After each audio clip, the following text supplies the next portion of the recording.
Si vous trouvez que vos efforts ne paient pas, que vous travaillez dur, vous en faites beaucoup, vous faites tout ce qu'il faut faire, mais malgré ça, vous trouvez que vos résultats ne sont pas à la hauteur de vos investissements. Je vais vous dire quel est le véritable problème. Parce que plus on met d'efforts et moins on a de résultats, plus on entretient cette sensation d'injustice, cette sensation qu'on n'a pas ce qu'on mérite. Vous faites de votre mieux, mais vous n'êtes pas récompensé. Du coup, justement, on s'essouffle, on perd l'enthousiasme, on commence à douter, on a envie d'abandonner.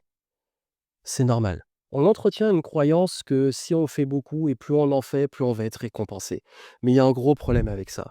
Parce que ce système, il est basé sur l'idée que tous les efforts se valent. Et vous le savez, tous les efforts ne se valent pas. Peut-être qu'aujourd'hui, vous faites du mieux que vous pouvez, mais peut-être que vos efforts sont pas mis au bon endroit.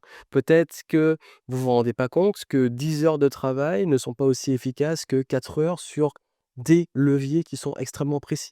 Peut-être également aussi que vous vous épuisez, à plus en faire, vous avez moins l'énergie, donc votre travail est moins qualitatif. Et peut-être aussi que par solitude, par isolement, vous ne savez pas si vous faites vraiment les bonnes choses. C'est pour ça qu'il est extrêmement important de prendre du recul. Quand il y a beaucoup d'efforts et pas de résultats, c'est le moment soit de se faire aider, soit de prendre des feedbacks et surtout d'analyser où sont réellement vos efforts à mettre.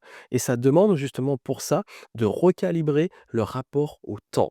Et c'est pour ça que nous avons créé aussi Moneyflow, un programme qui vous aide justement à savoir où mettre votre énergie et votre temps pour pouvoir vous développer, avoir des résultats.